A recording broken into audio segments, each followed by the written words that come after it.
ধানমন্ডি ৩২ নম্বর। আজকে সম্ভবত তাদের বাড়াবাড়ির কারণে ছাত্র জনতা শেষ করে দিয়েছে অলরেডি। বুলডোজার যাওয়ার আগেই শেষ। বুলডোজার নিয়ে যেতে চেয়েছিল। কৃতকর্মের ফল সবাই ভোগ করে। এক শিয়ালের লেজ কেটে গেছে, সে অন্য শিয়ালদের বুঝায় যে লেজ থাকা এটা বিপদের কারণ। আমি বুঝাইতে পারি না, যেই মানুষগুলো রাজপথে নামতে চায়, লিফলেট বিতরণ করে, তাদের বোঝা উচিত যে তাদের নেতারা সব সেফ এক্সিট এবং সেফ জোনে আছে না নাই। সবাই নিজেরা নিরাপদে চলে গেছে, বরং তারা এখন চায় যে তোরা যেহেতু রাজপথে নেমে আমাদেরকে ঠেকাও নাই, আমাদের চেয়ার যেহেতু রক্ষা করতে পারি নাই, আমরা যেহেতু দেশ ছাড়িছি, তোদেরও দেশে থাকতে দেবো না। তার জন্য লিফলেট ধরাই দিয়েছে যে এখন যেন মার্ক করি এদেরও ধরতে পারে। এটা তো বোঝেন যে আমরা তো আইসি, তোদেরও এখন খবর আছে, এই জন্য লিফলেট ধরাইতেছে। আমার আওয়ামী লীগের ভাইদেরকে বলবো, ফাঁদে পা দিয়েন না। কিসে পা দিয়েন না? ফাঁদে পা দিয়েন না। নেতা তো সে যে নেতৃত্ব দেবে সামনে থেকে। ওবায়দুল কাদের যদি কালকে এই নোয়াখালীতে ফিরে এসে বলে খেলা হবে, তাইলে লিফলেট বিতরণ করতে পারে, ঠিক না বেঠিক? উনি বিদেশ থেকে বলবে লিফলেট নিয়ে সবাই ঝাঁপিয়ে পড়ো, এটা কি ঠিক হবে? তুমি বিদেশ থেকে বলবা যে সবাই ঝাঁপিয়ে পড়ো, আমরা তো ঝাঁপাই পড়লি, আমাদের পরে তো ঝাঁপাই পড়িয়ে দুনিয়াতে নেটওয়ার্কের বাইরে করে দেবে, ঠিক না বেঠিক? সুতরাং তুমি এসে দাঁড়াও মহিপালের নিজাম হাজারি, হ্যাঁ নিজাম হাজারি মহিপালে এসে বলবে আসো খেলা হবে।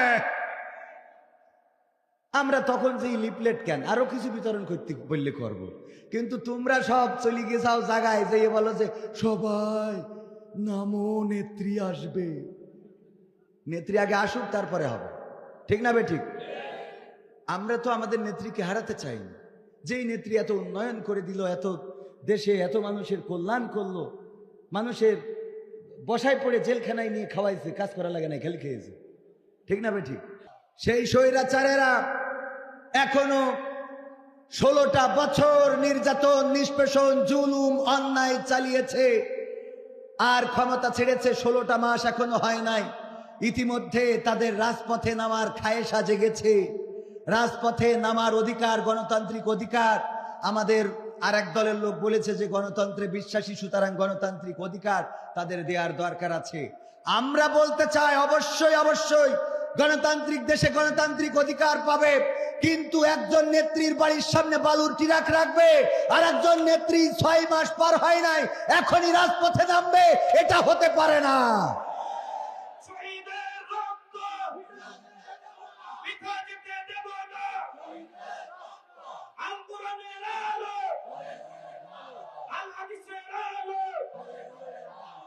সংগ্রামী তৌহিদি জনতা, যারা কোরআনকে মিটিয়ে দিতে চেয়েছিল, যারা আল্লামা সাইদির মতো কোরআনের পাখিকে 13টা বছর কারারুদ্ধ করেই ক্ষান্ত হয় নাই, এই মানুষকে বের করে ইনজেকশন পুশ করে দাদার দেশের প্রেসক্রিপশনে পৃথিবী ছাড়া করেছে, যারা তাওহীদি জনতার হৃদয়ের স্পন্দন, কলিজার টুকরা নেতৃবৃন্দকে ফাঁসির কাস্টে ঝুলিয়েছে, যারা নেত্রীর বাড়ির সামনে বালুর ট্রাক রেখেছে, যারা পিলখানায় হত্যাকাণ্ড চালিয়ে দেশপ্রেমিক সেনাবাহিনীকে নিশ্চিহ্ন করেছে, যারা খুন করেছে, গুম করেছে, হত্যাযজ্ঞ চালিয়েছে, ধর্ষণের সার্টিফিকেট দিয়েছে, অন্যায় করেছে, জুলুম করেছে, অবিচার করেছে, আমার ছাত্রদের বুকে নির্বিচারে গুলি চালিয়েছে, পিকআপে করে আগুন লাগিয়ে লাশগুলোকে পুড়িয়ে ছাই করে দিয়েছে, তারা এত তাড়াতাড়ি রাজপথে নামবে তাওহীদি জনতার বাংলাদেশে সেটা হতে দেওয়া হবে না।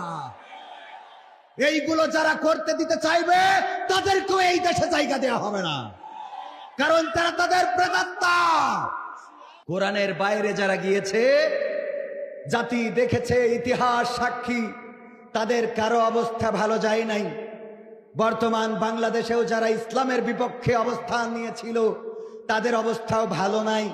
এমনকি আজকে ক্ষমতায় কেউ স্থায়ী হয় না, হোক না সে হাসিনা কিবারে না, চেয়ারটা চিরকাল থাকে না।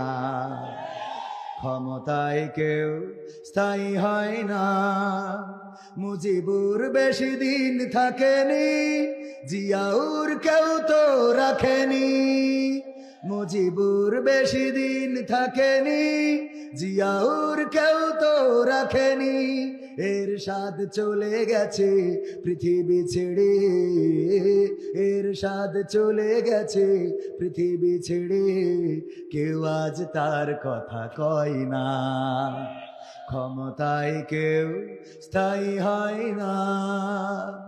হাসিনা ক্ষমতা ধরে রাখতে আয়না ঘর বানিয়েছিল, জনগণের রোশানলে দাদার দেশে পালিয়ে গেল।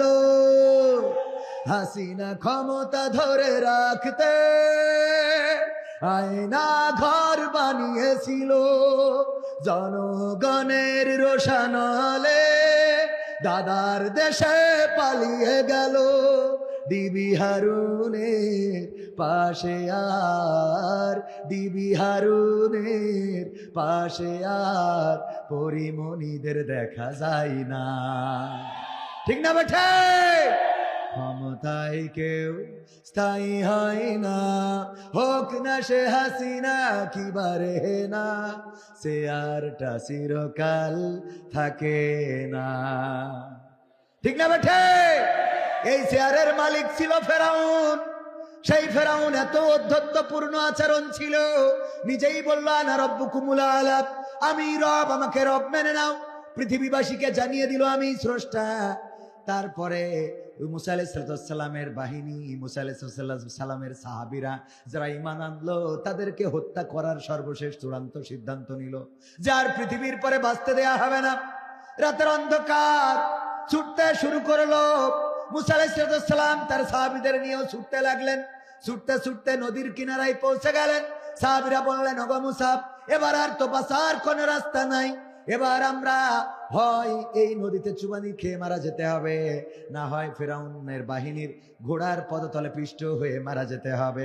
মুসা আলাইহিস সালাম বললেন, লা তাকনাতু মির রাহমাতিল্লাহ, আল্লাহ বলেছেন তার রহমত থেকে নিরাশ হওয়া যাবে।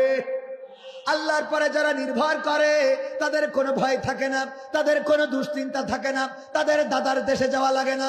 তারা যদি ফাঁসির কাষ্ঠেও ঝোলে, তাও হাসতে হাসতে ফাঁসির কাষ্ঠে ঝোলে, ঠিক না বেঠে? কারণ তাদের রবকে। আল্লাহ কবরে আছে না নাই? উপরেও আছে না নাই?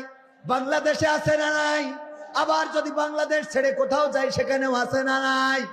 যারা আল্লাহর প্রতি ঈমান এনেছে, যারা বলেছে ইন্না সলাতি ওয়া নুসুকি ওয়া মাহইয়ায়া ওয়া মামাতি লিল্লাহি রাব্বিল আলামিন, নিশ্চয় আমাদের নামাজ, আমাদের কুরবানি, আমাদের জীবন, আমাদের মরণ সবকিছু বিশ্ব প্রতিপালক আল্লাহর জন্য। নারায়ে তাকবীর। বিশেষ অতিথির আগমন, মাহফিলের পক্ষ থেকে প্রধান অতিথির আগমন, মাহফিলের পক্ষ থেকে নারায়ে তাকবীর। প্রধান অতিথি জনাব দাউদুল ইসলাম মিনার সাহেব, সাবেক চেয়ারম্যান 3 নম্বর মঙ্গলকান্দি ইউনিয়ন। আল্লাহ রাব্বুল আলামিন মুহতারামকে হায়াতে তাইয়্যিবা নসিব করে দিন, বলেন আমিন। আপনাদের জনপ্রিয় জননন্দিত নেতা, দীর্ঘদিন হয়তো জুলুমের মধ্যেই ছিলেন। জুলুম ছিল কিনা? নাকি ভালো ছিলেন? ভালো ছিল না, ভালো থাকার কথাও না। এখন যারা স্টেজে আসে আমরা বুঝি ওরা ভালো ছিল না, ঠিক না বেটে? এখন যারা আসে আমরা বুঝি যে এই মানুষগুলো কোনো না কোনো জুলুমের শিকার হয়েছিল। আর জুলুমের শিকার না হলে বোঝা যায় না, নেতা কর্তা চেনা যায় না, ঠিক কিনা? আর যে নেতাগুলো জুলুমের শিকার হয়ে দেশ থেকে, জুলুমের না বরং জুলুমের শিকার হওয়ার আগে, জুলুম না, তারা বিচারের কাঠগড়ায় দাঁড়ানোর আগে দেশ ছেড়ে চলে যায়, এইগুলো হলো আস্ত বাটপার, আস্ত কিপার। কারণ দেশে থাকতে হবে। ইতিপূর্বে অনেক নেতাকর্মী তারা ফাঁসির কাষ্টে ঝুলেছেন, জেল খেটেছেন, নির্যাতন সহ্য করেছেন, কিন্তু দেশ থেকে পালায়।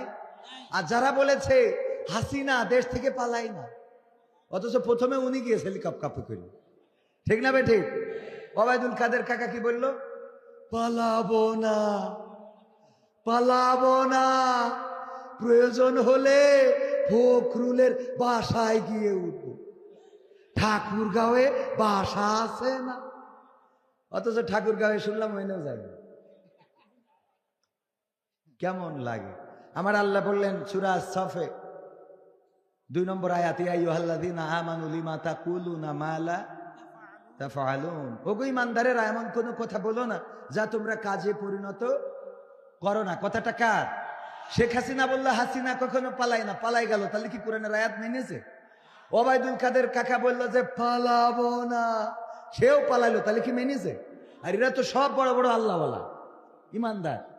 1 নম্বর ইমানদার শেখ হাসিনা, তার পরিবার এসেছিল এই দেশে ইসলাম প্রচার করার জন্য ইরাক থেকে, জানেন কিনা আপনারা? সকালবেলা উঠে আগে যায় নামাজ খোঁজে, তারপরে ফজরের নামাজ, তারপরে কোরআন তেলাওয়াত করে দিনের শুরু করে। যা অনেক জামাত ইসলামও ঠিক মতো নিয়মিত কোরআন তেলাওয়াত করে না, ঠিক না বে ঠিক? তার মানে কত বড় আল্লাহওয়ালা। 2 নম্বর আল্লাহওয়ালা হলো হযরত শামীম ওসমান হাফিজাহুল্লাহ। 80-90 রাকাত তাহাজ্জুদ না পড়ি ঘুমোতে যায় না, যা আমি 1 মাসও পড়িনি। এই হাফিজাহুল্লাহ বললো খেলা হবে, খেলা হবে, তো খেলা হবে বলে আবার সে মাঠ ছাড়ি চলে গেছে। এই ইমানদার চলে গেছে না? 3 নম্বর ইমানদার দরবেশ বাবা রাহিমাহুল্লাহ। এই দরবেশ গত রমজানেও কাবার ইমামের পিছনে দাঁড়ায় ইতিকাফ করেছিল, আর এইবার রমজান আসার আগে দাড়ি কেটে নৌকায় চড়িস। আমি বললাম তুই উঠবি, আবার নৌকায় উঠলি কিন্তু 5 তারিখে ডুবি গেছে, ওতে উঠবি কে? তোর তো একটা কমন সেন্সের দরকার আছে না নাই? আমরা যত সাবধান করি এই কথাগুলো শোনে না, বিপদে পড়ে তারা। এই কথাগুলো শোনার দরকার আছে না নাই? আমরা 16টা বছর ধরে বলেছি যে কোনো চাওয়া নেই, বাংলাদেশে সুশাসন, কোরআনের আইন কায়েম করে দেন, ক্ষমতায় কি করে রাখতে হয় আমরা দেখব। বলেছি না বলি নাই? কিন্তু যা করেছে সব ইসলামের বিপক্ষে, জনগণের বিপক্ষে, মানবতার বিপক্ষে। ছোট ছোট বাচ্চা শিশুরা দাঁড়ালো, আবু সাইদ শান্ত মুগ্ধ, কি অপরাধ ছিল তাদের? তারা বৈষম্য বিরোধী একটি দেশ গড়তে চেয়েছে, আর এদের বুকের উপরে গুলি চালাতে হলো। বলেন, এই মানুষগুলোকে শহীদ করে রক্ত, আমি বলি যে এখন আবার রাস্তায় নামতে চাচ্ছ, একটু ওয়েট করো। তোমরা 16টা বছর ক্ষমতায় ছিল, অন্তত 16টা মাস ঠান্ডা হও। কেন ঠান্ডা হও? কারণ তোমাদের হাতে অনেক রক্তের দাগ। পিলখানায় হত্যাকাণ্ড, সেনা অফিসারদের রক্তের দাগ লেগে আছে। আমার তাওহীদি জনতার হৃদয়ের স্পন্দন আল্লামা সাঈদীর হত্যার দাগ, রক্তের দাগ লেগে আছে। ইসলামী নেতৃবৃন্দের হত্যার রক্তের দাগ লেগে আছে। শাখা চৌধুরীর হত্যার দাগ লেগে আছে। ইলিয়াস আলীর গুমের দাগ লেগে আছে। এমনি ভাবে বাংলাদেশে খুন গুম মুকাদ্দাস আলী ওয়ালিউল্লাহ সহ তাওহীদি জনতার অনেক মানুষকে খুন গুম করা হয়েছে। আজ পর্যন্ত পরিবারগুলো জানেই না যে তাদের সন্তানেরা বেঁচে আছে নাকি মারা গেছে। এই অবস্থা যারা করেছে তারা ক্ষমতা ছাড়ার পরে 6 মাসও পার হতে দিচ্ছাও না। এত জলে কেন? 16টা বছর জ্বালাইছাও, আমরা তো সহ্য করেছি, তোমরা 16টা মাস ঠান্ডা থাকো। ঠিক না বে ঠিক? আবার এই সময় কিন্তু চুরি বেড়েছে, খুন বেড়েছে, গুম বেড়েছে, অন্যায় বেড়েছে, ধর্ষণ বেড়েছে। এইগুলো সমাজে হচ্ছে না? হচ্ছে না? বেশি হচ্ছে। কারণটা কি জানেন? সাবধান করে দিই। কারণ হলো, একবার এই কথা বলেই আমি সঙ্গীতে যাব, যেহেতু বিশেষ আকর্ষণ আজকে সঙ্গীত শোনানোর কথা। একবার আল্লামা সাঈদী বলেছিলেন, একজন কাফন চোরা, সে মারা যাওয়ার পরে যাওয়ার সময় সন্তানদেরকে বলল, আমি তো সারা জীবন কাফন চুরি করলাম, এলাকার মানুষ আমারে কাফন চোরা বলে ডাকে, তো তোরা এমন ভালো কাজ করবি যাতে করে মানুষ আমারে অন্তত ভালো বলে, আমারে অন্তত ভালো বলে। তো সন্তানরা চিন্তা করলো, তাইলে আমরা কাফন চুরি করবো না, আব্বা মারা গেছে, এখন নামাজ পড়বো, 5 ওয়াক্ত নামাজ পড়ে বা জামাত, কয় ও নামাজ পড়লে কি হবে, কাফন চোরের ছেলে। তো দেখলো এতে তো ভালো বলছে না, তাহলে কি করা যায়? নামাজ পড়ে পড়ে প্রতি ওয়াক্তে নামাজিদের জন্য জিলেপি, আপেল, আঙুর, খিচুড়ি, তাবারকের ব্যবস্থা করে। এটা খায়, মানুষে কয় আজকে কে খাওয়াইছে? কয় ওই যে কাফন চোরার ছেলে খাওয়াইছে। তো তাইলে তো আব্বারে ভালো বলে না, এত বেকায়দা অবস্থা। এখন কি করা যায়? পরে চিন্তা করলো, এই করে হবে না, এই এলাকায় যত মানুষ আছে গরিব মানুষ, তাদেরকে সহযোগিতা করবো, ঘর দেবো, বাড়ি দেবো, মানে অনেক টাকার মালিক হয়েছে, এগুলো করে দিয়েছে। করার পরে কয় তোমার তো ঘর ছিল না, এই ঘর কে দিয়েছে? কয় কাফন চোরার ছেলেরা করে দিয়েছে। আব্বারে তাও তো খারাপ বলে। কি করা যায়? 3 ভাই বসে মিটিং করলো, ভাই আব্বারে তো এরপরে সবাই কাফন চোরা কয়, ভালো তো কয় না, কি করা যায়? তো বললো, তাইলে আমরা এক কাজ করি, আব্বা যে কাম করতো এই কামই করা যায়। তো আবার কাফন চুরি শুরু করলো। তাও মানুষে বলে যে কাফন চোরার ছেলে কাফন চোর হয়েছে, তাও তো আব্বারে ভালো কয় না। এরপরে ওরা সিদ্ধান্ত নিল, ঠিক আছে এখন থেকে শুধু কাফন চুরি করলে হবে না, কাফন চুরি তো করবই, ওই লাশটা উঠাইয়ে নিয়ে পাশার মধ্যে বাঁশ ভরে মহিপালে টাঙায় রাখবে। এরপরে করলো কি, গোরস্থান থেকে লাশ কাফন চুরি করে, ওই লাশটা উঠাইয়ে একটা বাঁশ ভরি মহিপালে টাঙাই থই। মানুষ দেখি কয় এগের থেকে তো এগের বাপ ভালো ছিল। এদের থেকে তো এদের আব্বা ভালো ছিল।